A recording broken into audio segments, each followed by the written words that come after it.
Halo, selamat sore semua.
Halo.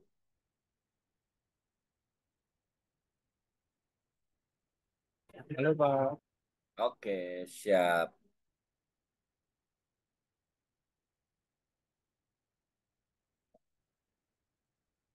Baru dua orang.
Halo, Nok.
Oke, selamat sore teman-teman semua. Oke, ada Pak Galih, Bu Wildani, siapa lagi ya? Bu Dery. Jadi, Selamat sore Pak.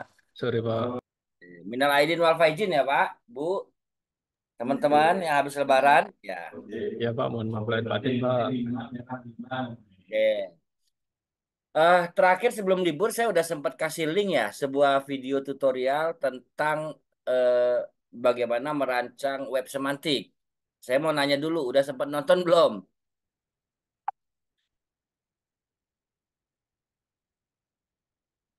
Pak Gali udah sempat nonton belum, Pak? Terus terang belum Pak. Belum ya, oke, nggak apa-apa. Bu Dery ada Bu Dery. Wildan ya udah, oke. Eh, Kita mau mulai sekarang apa mau nunggu sampai 5.15 nih ya? Kita berapa orang ya totalnya, Pak? Saya lihat di sini baru 3. Oke. Kita tunggu aja ya 5.15 ya. Kalau sudah kita mulai ya. Oke. Baik, Pak. Hmm.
Nah,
Oke, baik teman-teman, selamat sore semua. Minal aidin wal faizin, mohon maaf lahir batin karena habis suasana Lebaran, ya. Sudah jam 8.16. Kita coba mulai aja ya. Mungkin sebagian masih di jalan. Oke, teman-teman, saya mau izin nanti eh, online Zoom kita hari ini sampai jam 6 gitu ya, pas azan maghrib. Oke, biasanya kan harusnya kita kan sampai jam 7 ya. Lalu kita karena suasana di jam 6 itu pasti ada azan maghrib, suara kita agak tabrakan, lalu kita break, kita sambung lagi setengah 7 gitu ya. Tetapi hari ini kita sampai jam 6 aja, nanti sisanya teman-teman bisa lakukan pembelajaran mandiri. Oke, sepakat ya teman-teman ya, Pak Gali Ya Pak. sadar ya. Ya Pak. Ya. Mas. Eh, baik, kemarin sebelum sebelum kita libur itu saya sempat kasih satu link tentang tutorial membangun web semantik. Oh, saya bagikan layar dulu ya. Tutorial web semantik. Durasi 19 menit ya. 19 menit gitu, oke. Tetapi nggak masalah lah. Nanti teman-teman kalau sempat coba ditonton aja dulu ya. Nanti mudah-mudahan dari situ akan dapat wawasan lah gitu ya. Oke, ini link yang saya kirim kemarin. Intinya teman-teman bisa dapat wawasan dulu gitu ya. Nah, intinya ini eh, durasi 19 menit. Ya udah, saya stop. Nah, video ini nggak saya setel di sini sekarang, tetapi minimal video itu sambil santai teman-teman bisa tonton. Nah, intinya dari pembangunan web semantik itu, kalau teman-teman mau nyoba, ya, oke, ada satu aplikasi free gitu ya, yang namanya ini Postgre gitu ya. Oke, ini ini teman-teman bisa download, lalu teman-teman bisa mencoba membangun sebuah web semantik gitu ya. Jadi kan web itu sekarang ada 1.0, 2.0, dan web 3.0. Nah, sekarang itu udah masuk di web 3.0. Di sini juga di video ini dijelaskan perbedaan 3.0 itu yang generasi sekarang ya. Perbedaan 1.0, 2.0, 3.0. Kalau 1.0 web itu menampilkan data tapi statis. Nah, datanya itu masuk di dalam script web yang teman-teman buat gitu ya. Jadi misalnya teman-teman menampilkan sebuah tabel di sebuah web, lalu menuliskan nama karyawan, nomor induk karyawan 101, namanya Junaidi, jabatannya manajer. Nah, itu ditulis langsung di dalam webnya. Itu sehingga kita bisa sebut sebagai sebuah static web gitu. Nah, web 2.0 itu sudah melibatkan database dengan kemampuan query relasional gitu ya. Tetapi masih terbatas query-nya masih query yang belum tingkat tinggi lah gitu ya. Artinya ketika ingin menampilkan data dari tabel A ya tabel A saja. Tabel B, tabel B, tabel C, tabel C. Nah, sehingga isi dari sebuah web itu agak dinamis lah ya. Jadi kalau database-nya berubah, isinya pun berubah. Atau teman-teman bisa lakukan sebuah filtering gitu ya. Nah, kalau yang 3.0, nah kemampuan melibatkan database juga, tetapi dia udah merupakan SQL tingkat tinggi lah gitu ya. Sudah melakukan relasional antar tabel, sehingga kita bisa mencari informasi walau, walaupun berisi di tabel yang berbeda. Kesimpulannya gitulah. Nah, dari penjelasan saya tadi, yang berasal dari penjelasan video awal tadi, ada perbedaan mendasar yang harus teman-teman pahami tentang semantik web, gitu ya. Artinya, ada hal-hal yang memang menjadi basic pengetahuan terlebih dahulu. Baru teman-teman bisa membangun sebuah semantic web gitu. Nah, video yang kemarin saya share itu adalah satu link video pengantar menjelaskan pembangunan sebuah web semantik dengan menggunakan aplikasi ProtsG. Ini ya, link ini eh, saya kirim nanti di grup ya. Eh, saya kirim di grup. Oke, di grup ya. Nah, ini di grup. Oke.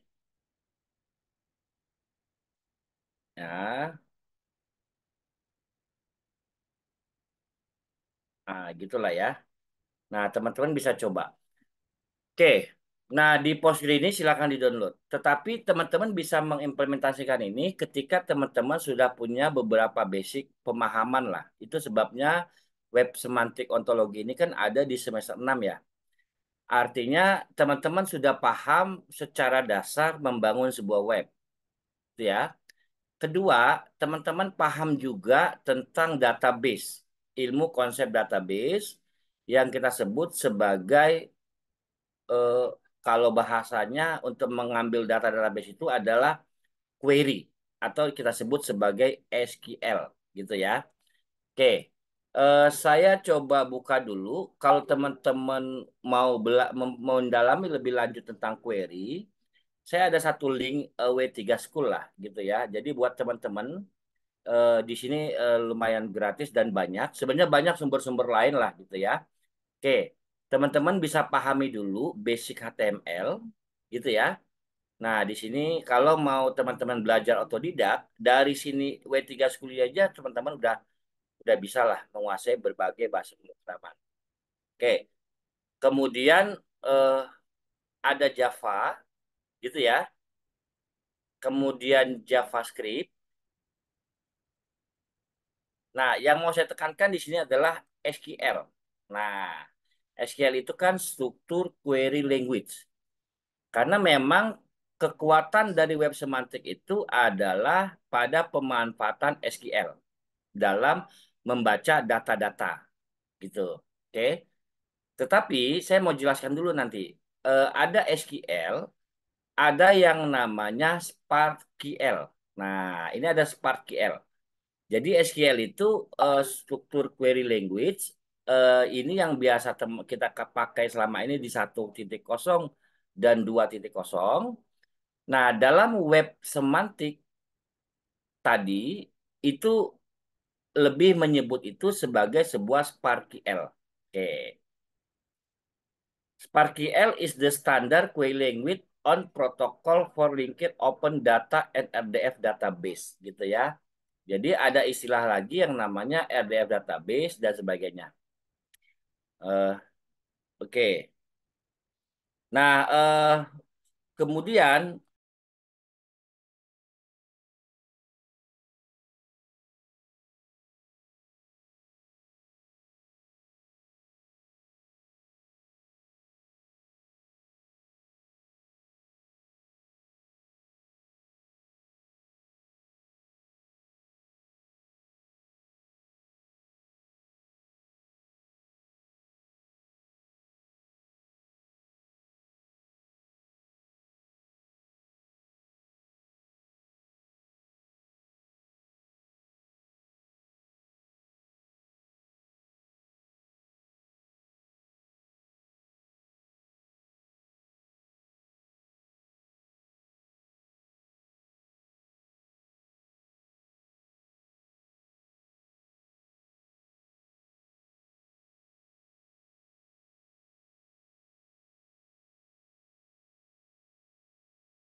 oke, nanti jadi teman-teman coba tambah dulu pemahamannya tentang SparkQL ya, tentang query yang tadi saya buka. Nah, SparkQL ini sebenarnya dasarnya juga teman-teman harus paham yang namanya SQL. Cuma kekuatan SparkQL itu adalah pada pemanfaatan query sampai tingkat tinggi, yaitu penggunaan where dan like gitu ya. Jadi ada penggunaan where dan like, di mana dia bisa mengambil data antar tabel dan menggabungkan menjadi satu tabel, gitu ya. Nah, ini juga SparkyL, saya coba kirim linknya. Nanti teman-teman bisa lah di sela-sela waktu sambil pelajari juga apa itu SparkyL, gitu ya. Nah, ini SparkyL. Oke. Nah, kemudian sini saya coba bahas membandingkan SparkyL dan SQL tingkat tinggi, gitu ya. Jadi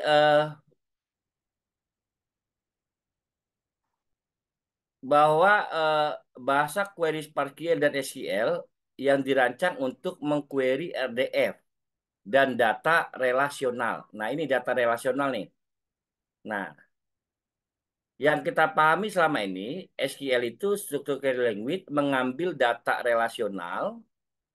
Nah, SparkyL juga sama gitu ya. Cuma pemanfaatannya lebih pada menggunakan kondisional, oke, dan filtering.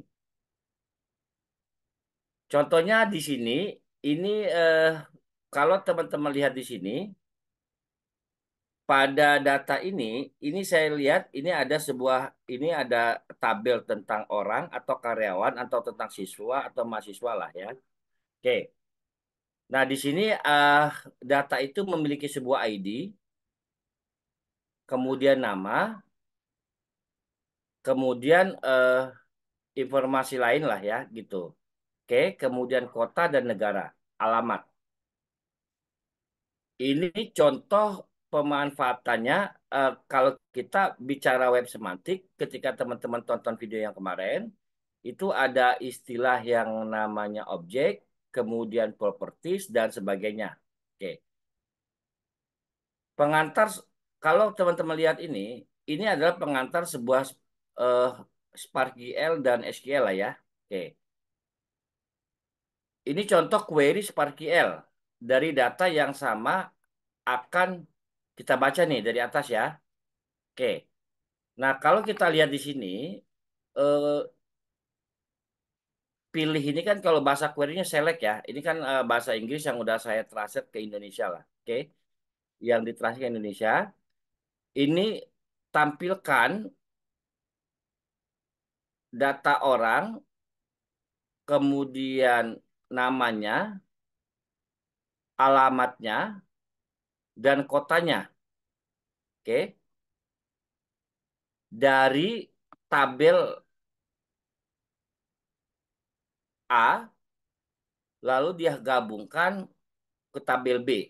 Nah, di mana? Nah, ini contoh sebuah perintah SQL. Oke. Nah, ketika bicara web semantik, ini sudah menggabungkan menggunakan conditional where dengan berbagai kondisi. Gitu. Jadi saya ambil contoh di sini untuk mencontohkannya lah ya. Oke, kalau di sini saya coba sederhana, SQL-nya itu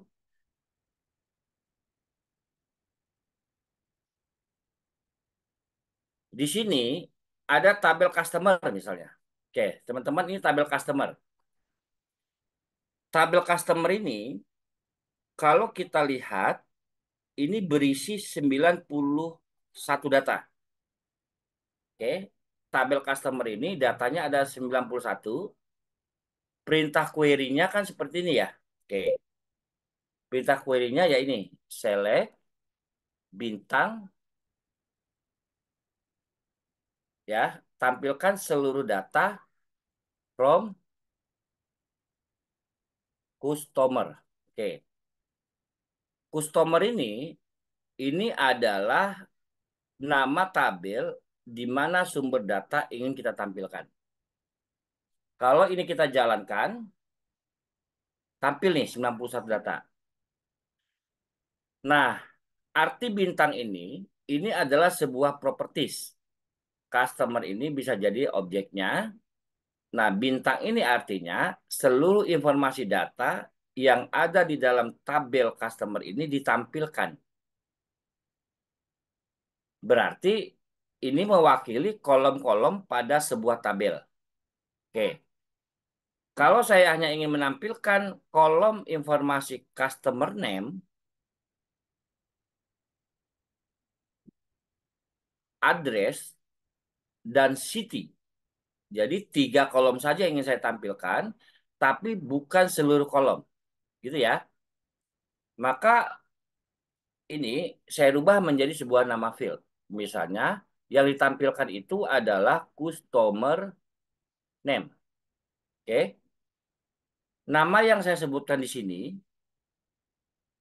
adalah nama fieldnya pada tabel tersebut. Ini kita lagi bicara SQL ya. Oke. Koma, saya tampilkan juga kolom address dan kolom city. Berarti saya sebutkan di sini address dan city. Oke. Nah, kalau teman-teman lihat ini, 3 kolom yang saya sebutkan ini adalah nama-nama kolom dari tabel customer ini. Sumbernya tetap dari satu tabel yang namanya customer. Oke. Belum menggabungkan 2 tabel, teman-teman. Oke. Kalau saya jalankan, teman-teman akan melihat hasilnya pada jumlah kolom yang berbeda. Ini kan ada 7 kolom ya. Customer ID, customer name, contact name, address, city, postal code, dan country. Tetapi di sini saya hanya ingin menampilkan 3 kolom.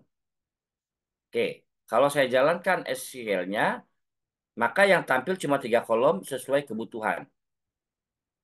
Nah, oke. Nah, ini SQL dari satu tabel. Nah, SparkQL seperti apa? Sebenarnya itu adalah pemanfaatkan SQL tingkat tinggi dengan memanfaatkan beberapa tabel menampilkan menjadi satu informasi tabel. Nanti kita demokan ya contohnya. Oke, nah yang jumlah kolom yang tampil memang cuma eh, yang tampil cuma 3 kolom sesuai yang kita sebutkan di sini. Oke, nah ini ya. Nah, penjelasan ini saya mau jelaskan dengan teori yang tadi. Oke, ini yang saya bilang, eh, pilih nama. Nah, ini kan query SparkQL ya, query SparkQL. Oke, nama, kota. Nah, ini yang dalam query ini kita sebutkan customer name, address, dan city. Contohnya gitulah ya. Oke, kemudian, tapi di sini ada where, di mana. Nah, where, di mana, namanya siapa, atau kotanya di mana. Oke, query ini dia menampilkan seluruh data customer, seluruh record, yang jumlahnya ada 91 record, tapi khusus field customer name, address, dan city.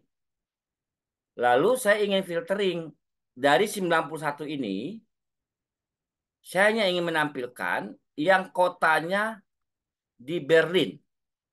Gitulah ya. Oke. Oh, jangan city saya rubah. Ini saya rubah city lah ya. Saya rubah city sama country. Nah, country. Oke, coba. Benar nggak saya nulis country? Oke, country ya. Oke, berarti saya menampilkan customer name, kota, dan country. Udah. Nah, ini saya filter lagi nih. Ini kan web semantik ontologi itu kan basisnya pengetahuan ya. Oke, saya filter lagi dengan where. Nah, where yang country-nya di Jerman. Kita ingin tahu ada berapa banyak data customer yang negaranya berasal dari Jerman. Jadi bukan seluruh data customer. Seluruh data customer kan jumlahnya 91. Tapi saya ingin filter lagi masuk ke Jerman. Sehingga where saya bilang di sini country, nah, sama dengan, nah, country yang saya tulis ini adalah nama fieldnya, salah satu field yang saya sebutkan di sini. Karena saya nyebutnya di sini country. Oke. Sama dengan itu Germany. Gitulah. Oke.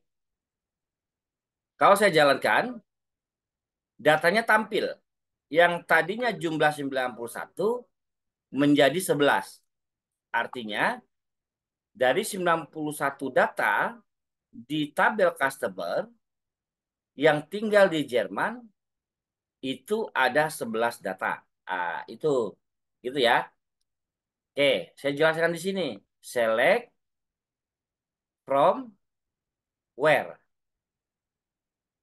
Kalau kita masuk ke SparkQL yang dalam teori ini kita bahas, ini query SparkQL tadi, select itu adalah kalau bahasa query-nya pilih, lalu ini nama field yang ingin ditampilkan, di mana ini adalah where.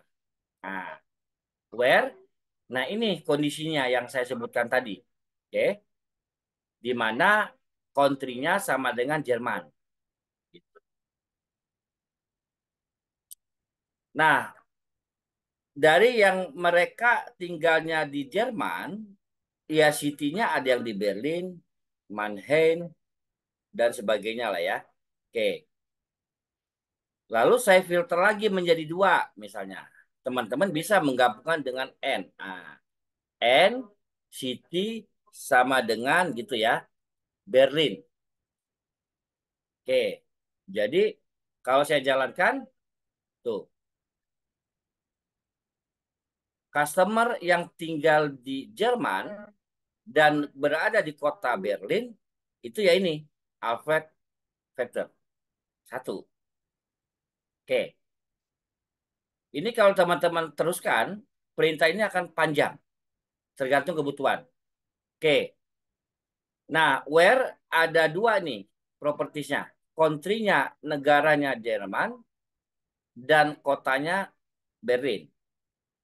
Kalau kita masuk ke sini, ya ini dia where-nya siapa, namanya siapa, nama orang, gitu ya. Nah, tanda tanya siapa dan nama orang ini saya tampilkan dalam bahasa Inggris aslinya deh ya. Kalau saya terjemahkan biar tidak bingung. Oke, oke. Nah ini bahasa aslinya ya. Select tuh where. Nah ini punya ini yang datanya tadi. Oke, ini filteringnya. Oke, jadi di sini setelah select ini adalah atribut list. Oke, atribut list itu kalau di sini ini dia field apa aja mau ditampilin. Atribut list ya. Oke, from ini menyebutkan sumber. Nah ini from-nya, sumbernya customer. Customer ini nama tabel. Kemudian ini tabelis ya. Where ini test expression-nya. Oke. Nah, kalau di query-nya ini where-nya, ini ekspresinya. Oke. Oke. Nah, saya coba terjemahkan ini ya. Ini contoh sebuah web semantik sehingga hasilnya apa gitu ya. Oke. Di dalam SparkQL tadi ya sebenarnya kekuatannya juga query. Cuma ini pemahaman query teman-teman yang lebih kompleks lah. Kalau teman-teman lihat di sini, nah di sini where-nya lebih banyak. Oke, itu ya. Nah, link ini saya share juga. Oke, saya share juga. Coba dipelajari juga. Ya, oke. Link yang saya pakai ini ya. Nah,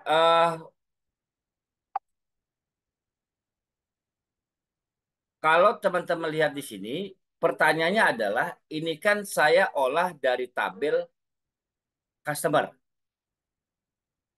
Kalau saya lihat tabel kategoris misalnya, ada lagi, isinya beda. Nah, caranya sama. Teman-teman select from dari sumbernya. Tabel karyawan juga sama, sumber tabel. Kalau teman-teman ingin memfilter juga dengan perintah yang sama tadi juga bisa. Oke. Contoh misalnya tabel custom employee ini menampilkan seluruh field. Kalau ini mau saya rubah, saya ingin menampilkan aja last name-nya from employee, ini jalan. Last name aja. Oke. Nah, kalau saya ingin menampilkan seluruhnya, saya rubah, ini run SQL. Oke. Nah, yang menjadi kekuatan yang mau kita bahas tadi adalah misalnya kita bicara sebuah tabel order. Nah, ordernya ya.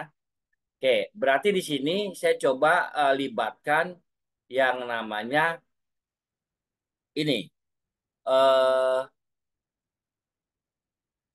inner join ya, inner join. Jadi teman-teman udah melibatkan dua tabel. Dua tabel itu ini saya bilang join ya, inner join. Nah, inner join. Nah, ini tadi kan masih bersumber dari satu tabel. Kalau ini saya jalanin, nah, informasi yang muncul di sini sebagai hasil sebuah query ini tidak hanya berasal dari satu tabel. Oke, tabel utamanya adalah order yang dihubungkan dengan tabel customer. Penghubungnya adalah order ID, customer ID yang ada di order. Saya buka dulu. Ini tabel order. Tabel order ini berisi catatan transaksi. Tetapi di sini informasinya order ID-nya berapa, tanggal berapa. Tetapi kalau kita ingin tahu siapa melakukan transaksi ini yang diikat adalah customer ID. Tetapi tidak memunculkan siapa nama customernya. Oke. Lalu siapa yang menangani yang dicatat employee ID. Tetapi tidak memunculkan siapa nama employee-nya. Lalu dikirim oleh shipper ID. Tidak memunculkan siapa nama shippernya. Oke. Ini namanya relational database. Dua tabel, yaitu tabel order, berhubungan dengan tabel customer, berhubungan juga dengan tabel employee, berhubungan juga dengan tabel shipper. Kalau teman-teman lihat, customer ID 90, employee ID 5, shipper ID 3. Berarti customer ID 90, ya ini customer ID. Siapa customer ID 90 itu? Ya kalau di tabel order tidak terlihat namanya, tetapi ketika membuka tabel customer, 90 itu adalah ini, Wilman Kala. Gitu ya. Oke. Di order details ini, siapa employee 5 itu di tabel order nggak kelihatan. Tetapi ini dihubungkan dengan tabel employee. Kalau teman-teman lihat di employee, ID 5 itu ya ini namanya. Gitu ya. Oke. Lalu order siapa nah, siapa order 3 itu shipper ID 3 kalau di sini catat kodenya, tetapi di sini di tabel shipper teman-teman akan bisa lihat 3 itu adalah Federal Shipping gitulah ya. Oke. Nah, bagaimana ketiga tabel ini bisa ditampilkan menjadi satu informasi dengan menggunakan perintah inner join. Nah, gitu ya. Oke. Kalau di sini dilihat, select dari tabel order yang diambil order ID. Nah, karena sudah melibatkan lebih dari satu tabel, maka dalam penyebutan properties harus melibatkan sumber datanya. Oke. Awalnya kan select itu kita nggak perlu ada nama tabelnya. Jadi ini nama tabelnya, titik, lalu nama atributnya. Jadi harus jelas. Kita memanggil order ID yang dari tabel mana? Kita memanggil customer name dari tabel mana? Karena nanti ketika berhubungan lebih dari satu tabel, bisa jadi akan ketemu nama field yang sama, nama atribut yang sama, dan kita harus jelas mendefinisikan atribut itu berasal dari tabel yang mana. Oke, berarti select, tampilkan order ID yang di sini ya, order ID yang ada di tabel order. Nah, ini jelas. Tampilkan customer name yang ada di tabel customer. Tampilkan order date yang ada di tabel order. Jelas nih perintahnya. Nah, jadi saya jelaskan ini adalah konsep dasar kekuatan dari semantic web. Gitu ya, kemampuan teman-teman melakukan query sehingga menjadi SparkyL. Gitu. From order. Jadi dasar tabel utama rujukannya dari order. Lalu order ini dihubungkan inner join ke tabel customer untuk mengambil nama customer yang customer name ini. Nah, tetapi apa penghubungnya antara tabel order dan tabel customer? Penghubungnya ini on customer ID yang ada di order dengan customer ID yang ada di customer. Nah, ini perlunya menyebutkan sumbernya, objek dan properties. Oke. Nah, kalau teman-teman lihat di sini, di video kemarin teman-teman tonton, nah kekuatan yang tadi itu, ini dia. Kalau teman-teman lihat nih,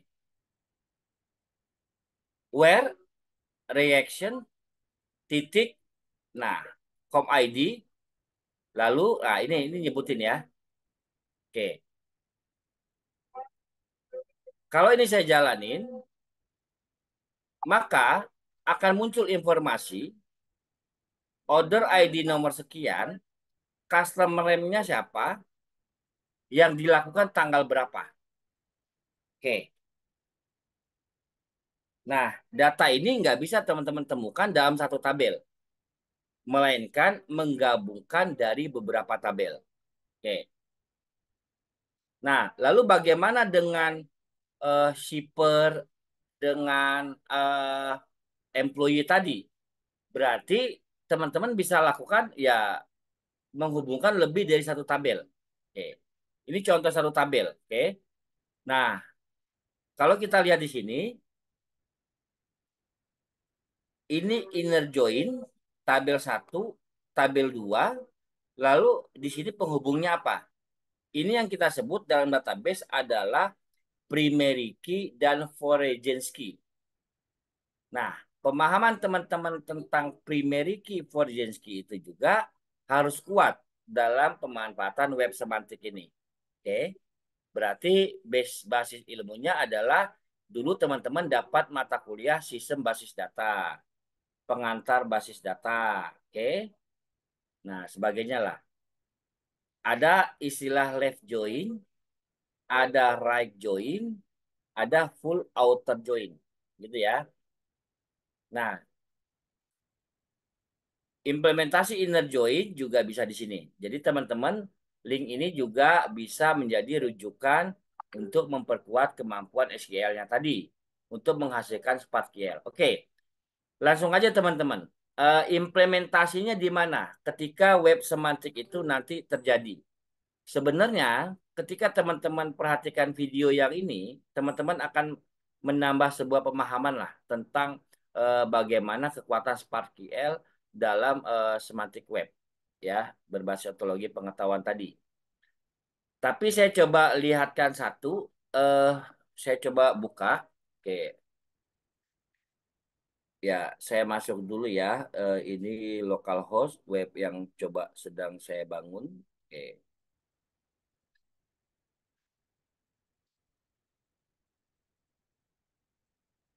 oke. Misalnya di sini teman-teman, saya mau lihat di sini.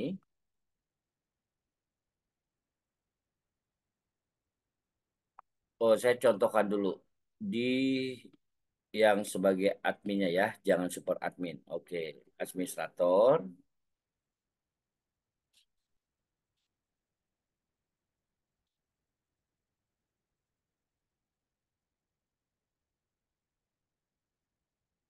Oh, sebagai siswa deh ya, sebagai siswa aja dulu.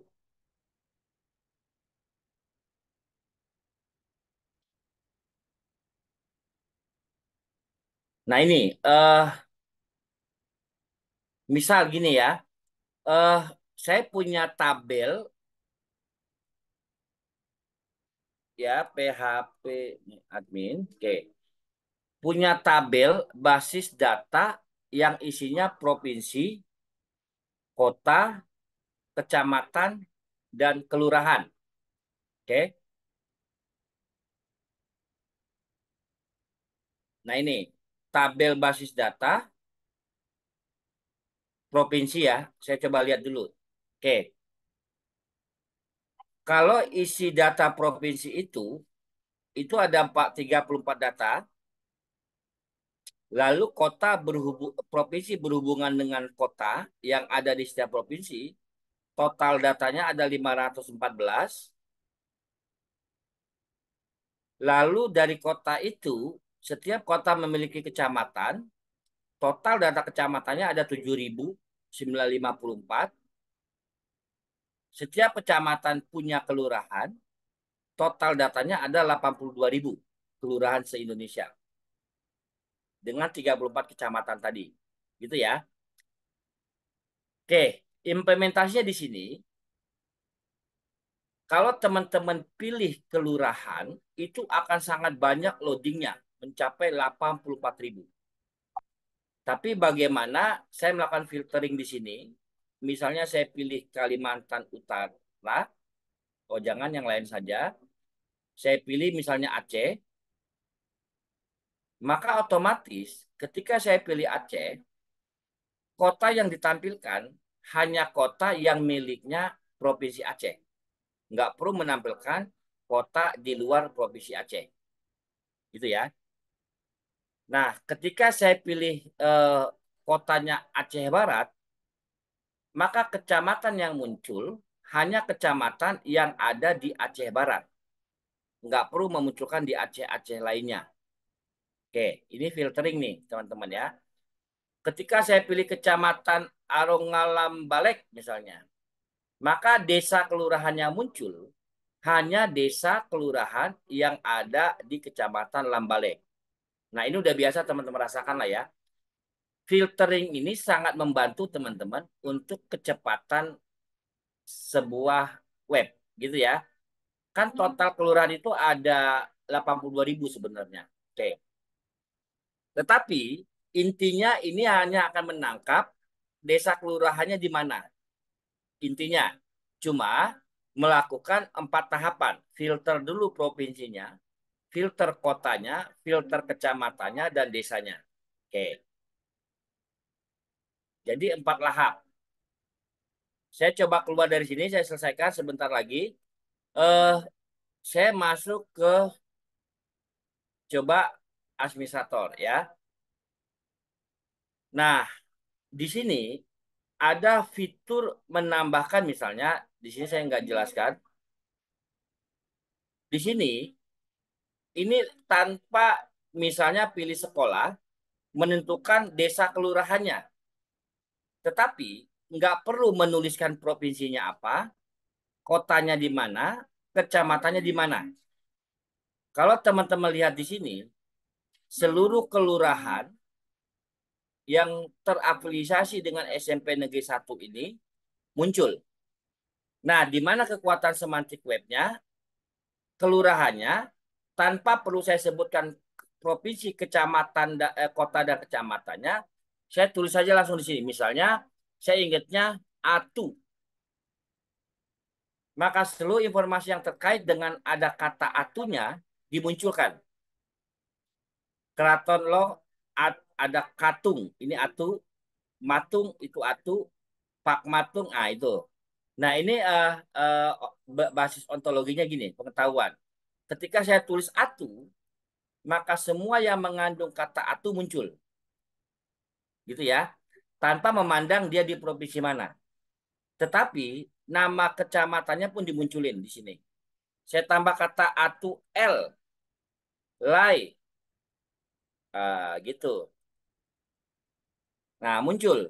Sehingga informasinya ada atulai, ya. Sembakung atulai ada binaun, sembakung atulai ada katul, dan sebagainya. Nah, di sini. Jadi di sini saya tidak perlu memilih lagi provinsinya, kotanya, kecamatannya. Langsung saya ketik saja nama kelurahannya, tetapi dia akan memunculkan alternatif kelurahannya apa saja. Gitu. Nah, ini salah satu kekuatan dari Sparky L. Oke. Sparkle di sini, saya misalnya sebut lagi liang. Nah, ada liang yang di Krayan, ada liang yang di Lumbis. Nah, ini kecamatannya ya, ada liang, ketika saya tulis kata liang, muncul liang lunak yang ada di Krayan Selatan, liang Lumbis, gitulah. Nah, ini basisnya udah semantik web, gitu. Jadi bisa mencari data, nggak harus misalnya kalau cari negara harus nama kecamatan harus ditulis dengan lengkap Krayan, gitu kan. Nah, itu kalau itu SQL.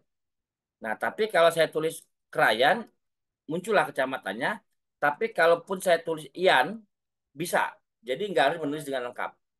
Oke, ini pengantarnya teman-teman ya. Pengantarnya, kalau teman-teman tonton video yang sebelumnya saya kirim, itu menambah wawasan, menjelaskan yang tadi saya jelaskan itu, menjelaskan tentang SparkL, kemampuan SparkL pada web semantik. Gitu. Oke, oke, baik teman-teman. Sampai jam 6 sesuai yang saya sebutkan tadi. Terakhir, saya kasih satu link video teman-teman ya, video. Ini link bukan video, ada playlist ya. Ini kalau nggak salah pernah saya kirim atau belum ya, saya lupa. Saya kasih sebuah list semantik web tutorial, ada video 1 sampai 14. Ini teman-teman bisa iseng-iseng sambil makan gitu ya. Bisa tonton lah ya link list video ini. Ini tentang membahas eh, semantik web tutorial. Ini pernah saya share lah. Saya share lagi, takut ada yang baru bergabung. Oke. Nah, link ini saya kirim ya di sini lagi. Oke, baik. Eh, Teman-teman sampai di situ kira-kira sudah jam 6 ya, jam 6. Intinya eh, next kita akan sangat teknis sih teman-teman dalam membahas web semantik di mana ini membutuhkan basis-basis pemahaman beberapa ilmu dasar sebelumnya lah gitu ya. Oke, sampai di sini kira-kira ada pertanyaan atau tidak? Kalau tidak ada yang mau diskusikan silakan. Kalau enggak ya kita bisa diskusi lagi di minggu depan lah gitu. Oke, silakan. Ada yang mau diskusikan atau gimana? Oke, kalau nggak ada kita sudahi dulu ya. Silakan link-link yang saya kirim di grup WA tadi eh, di sela-sela waktu diakses untuk menambah pemahaman ya, wawasan. Oke. Terima kasih, sampai ketemu minggu depan. Ya. Terima kasih Pak Gali, Pak Alexander, Pak Dery, Pak Fatah, Fali, Pak Jumyak. Mungkin sedang Makasih, Pak. siap. Makasih, Pak. Oke. Makasih. Izin live, Pak. Ya, makasih ya semua ya.